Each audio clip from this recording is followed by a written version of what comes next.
13ஆம் நூற்றாண்டுல வாழ்ந்தது உண்மைதான்னு ஒரு விஷயத்த சொல்லியிருக்காங்க. Free Fire India. இப்ப இருக்கிற சயின்டிபிக் சொல்யூஷன்ஸ் வச்சு இப்ப இருக்கிறவங்க என்ன சொல்றாங்கன்னா, ஒருவேளை பச்சை நிறத்துல இருந்த அந்த குழந்தைகள் ஆர்சனிக் பாய்சனால பாதிக்கப்பட்டிருக்கலாம், அல்லது குளோரோசிஸ்ங்கிற புவரான டயட்னால உருவாகிற கண்டிஷனால கூட இப்படி இவங்க பாதிக்கப்பட்டிருக்கலாம். ஏன்னா அப்படிப்பட்ட மனிதர்களுக்கு ஸ்கின் டோன்ங்கிறது இப்படி கிரீனிஷா மாறவும் வாய்ப்பு இருக்குன்னு இப்ப இருக்கக்கூடிய ஆராய்ச்சிகள் ஒரு விதமான காரணத்தையும் சொல்றாங்க. இதெல்லாம் சரிதான். அப்போ அந்த ரெண்டு பச்சை குழந்தைகளும் புரியாத ஒரு அன்னோன் லாங்குவேஜ்ல பேச என்ன காரணம்னு கேட்கிறப்போ அதுக்கு என்ன ஒரு காரணத்தை சொல்றாங்கன்னா, 12ஆம் நூற்றாண்டுகள பிளமிஷ் பீப்புள்ஸோட இமிகிரேஷன்ங்கிறது இங்கிலாந்துல அதிகமான ஒண்ணாவே இருந்திருக்கு.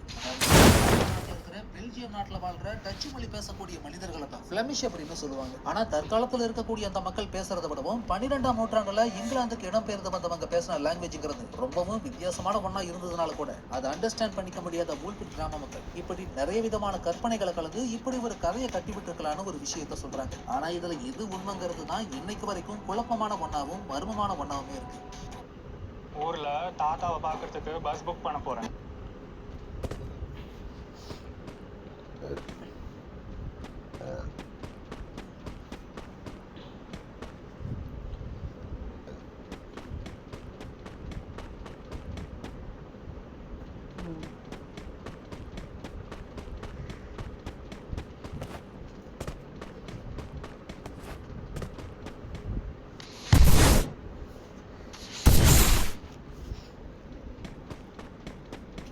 கூட 2005ஆம் வருஷம் யுஎஸ்ஏவோட கேப் எலிசபெத்ல இருக்கிற ரெசிடென்ட் ஏரியாவில் ஒவ்வொரு நாள் நைட்டும் அங்க வாழற மக்களுக்கு ஒரே மாதிரியான ஒரு விஷயம் நடந்து அவங்கள மிரள வச்சிருக்கு. அதாவது அந்த ஏரியாவில் இருக்கிற ஒவ்வொருத்தரும் நைட் தூங்கினதுக்கு அப்புறம் யாரோ ஒரு அடையாளம் தெரியாத நபர் வந்து அவங்கள தூக்கத்துல இருந்து எழுப்பி பின்னாடி அவங்க கண்ணு முன்னாடியே மறைஞ்சு போறதாகவும் சொல்லியிருக்காங்க. இது யாராவது ஒருத்தருக்கு நடந்திருந்தா இது ஏதோ அவங்களுக்கு மட்டுமே இருக்கிற ஒரு மனக்கோளாறு மாதிரின்னு கூட எடுத்துக்கலாம். ஆனா அந்த பகுதியில வாழற எல்லாருக்குமே இப்படி ஒரே மாதிரியான விஷயம் நடந்திருக்குன்னா இதுல ஏதோ ஒரு மர்மமான விஷயம் ஒளிஞ்சிருக்குன்னு அவங்க தூக்கத்துல பார்த்த அந்த உருவத்தை பத்தி சொன்னது அதை ஒரு டிராயிங்கா வரைஞ்சி காமிச்சதும் எல்லாருமே அந்த உருவத்தை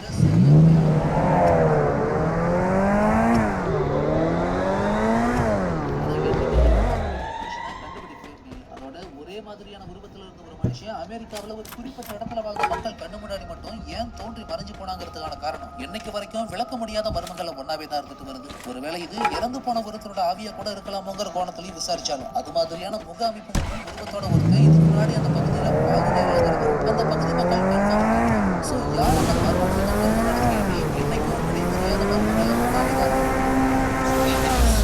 சாண்டாவில் ஆரம்பிச்சு லாக்னஸ் மான்ஸ்டர் வரைக்கும் ஸ்ட்ரேஞ்சான பல விஷயங்களை நம்ம சினிமாவிலையும் கதைகளையும் தான் கேள்விப்பட்டிருப்போம். ஆனா ரியல் லைஃப்லயும் இதையெல்லாம் சிலர் பார்த்துதான் சொல்லி கேள்விப்பட்டிருப்போமே தவிர நாம நேரில் பார்த்திருக்க மாட்டோம். ஆனா இதெல்லாம் உண்மையிலேயே இருந்தா எப்படி இருக்குன்னு நமக்குள்ளாரையே ஒரு கற்பனை இருக்கும். அந்த வரிசையில இருக்கா இல்லையான்னு உறுதியா தெரியாத இன்னொரு மிஸ்டீரியஸான கிரியேச்சர் தான் இந்த நீங்கங்கிற இந்த விசித்திரமான கிரியேச்சர் அண்டார்டிகாவில் வாழறதாவும் அதை சிலர் பார்த்ததாவுமே கூட நிறைய விஷயங்கள் சொல்லப்படுது. அண்டார்டிகாவோட உறைஞ்சு போன பனிமலை பகுதிகளுக்கு தண்ணியில அரைஞ்சு வாழறதா சொல்லப்படுறது.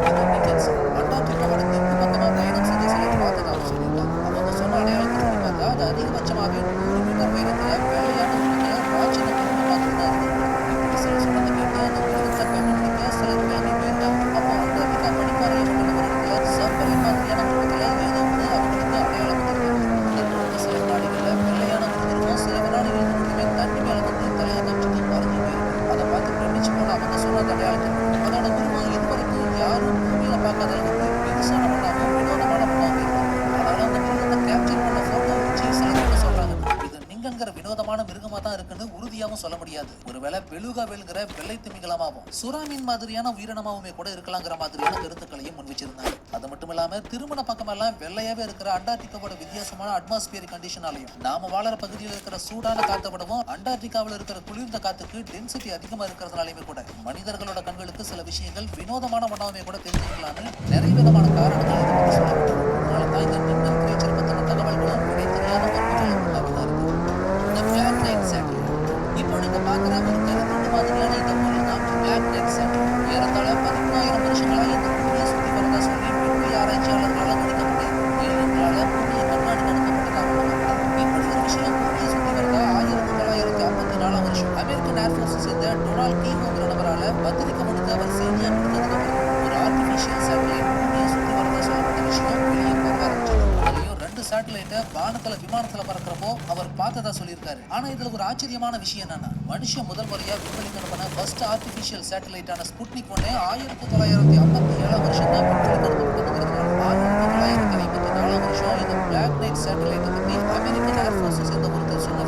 காலத்துல வினோதமான ஒண்ணா ஏன்னா அந்த டைம்ல அந்த மாதிரியான ஒரு டெக்னாலஜி எந்த நாட்டிலையும் அதுக்கப்புறம் மறுபடியும் 1960 இந்த பிளாக் நைட் சேட்டலைட்டை மறுபடியும் பார்த்ததா சிலரால சொல்லப்பட்டது. பின்னாடி ரொம்ப வருஷம் கழிச்சு 1998 வருஷம் தான் STS-88ங்கிற சேட்டலைட் ஒன்னால இதோட உருவம் முதலா படம் பிடிக்கவும் பட்டது. ஆனா இது என்ன மாதிரியான பொருள், உண்மையிலேயே ஏலியன்களால் அனுப்பப்பட்ட ஒரு பொருள் தானா? அப்படின்னா இது எவ்வளவு வருஷமா பூமியை சுத்திட்டு இருக்குன்னு விஞ்ஞானிகள் ஆராய்ச்சி பண்ணிட்டு இருக்காங்க. அடுத்த சில வருஷங்களையே இது பூமியோட சுற்றுப்பட்ட மறைஞ்சு போகும். அதனால இன்னைக்கு வரைக்கும் விளக்க முடியாத மர்மங்கள் ஒன்றாக இருந்துட்டு வருது இந்த பிளாக் நைட் சேட்டலைட். எலக்ட்ரிக் நம்ம எல்லாருக்குமே சினிமாவில் வர கேரக்டர் இருக்கிற மாதிரியே சூப்பர் பவர் இருந்தா இந்த மாதிரி காலம் சிலாம் இருக்கிற இடத்துலயே மாயமா மறைஞ்சு போகலாம். இன்னும் நிறைய விதமான திரையாளங்களை வேலைகளை இஷ்டமான செய்யலாம். இதே மாதிரியான ஒரு சூப்பர் பவர் ரியல் லைஃப்ல நிஜமாவே வெற்றிட்டு முடிச்சா எப்படி இருக்கும்? அப்படி பவர் தான் சார்லின் பிரிஸ்பன்ங்கிற ஒரு லேடிக்கு முடிச்சிருக்கு. இங்கிலாந்துல மான்செஸ்டர் சேர்ந்த ஒரு லேடிக்கு உடம்புல அதிகமா எலக்ட்ரிக் பவர் இருந்தது 1980 அடையாளம் இருக்கு. திடீர்னு ஒரு நாள் அவங்க உடம்புல அதிகமான எலக்ட்ரிசிட்டி பவர்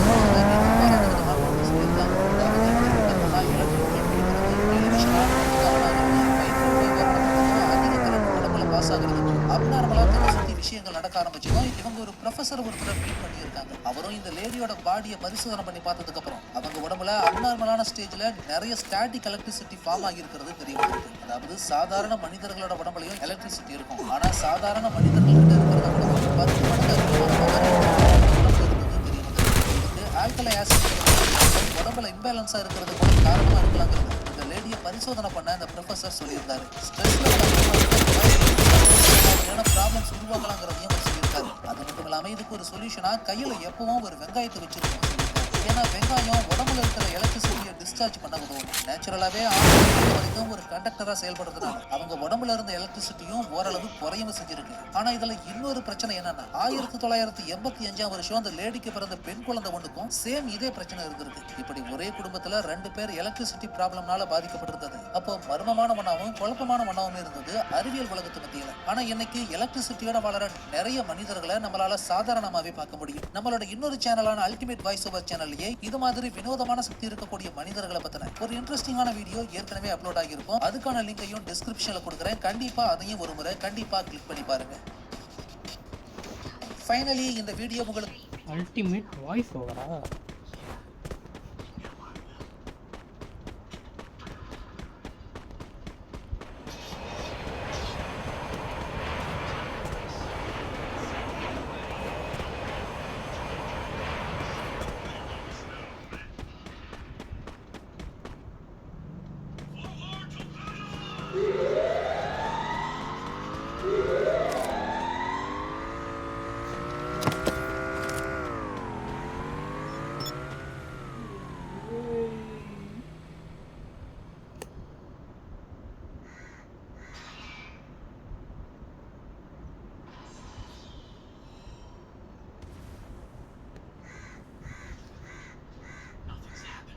இன்னைக்கு நான் உங்களுக்காக ஒரு hi guys, welcome back to mister voice over.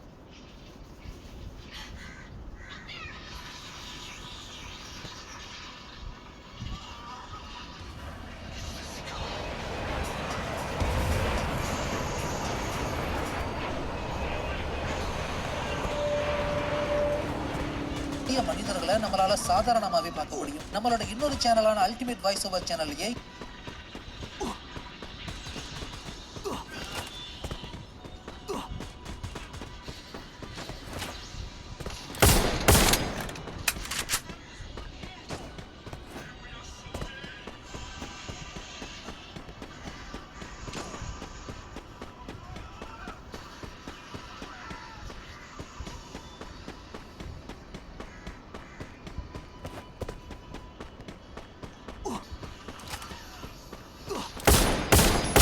Double takedown.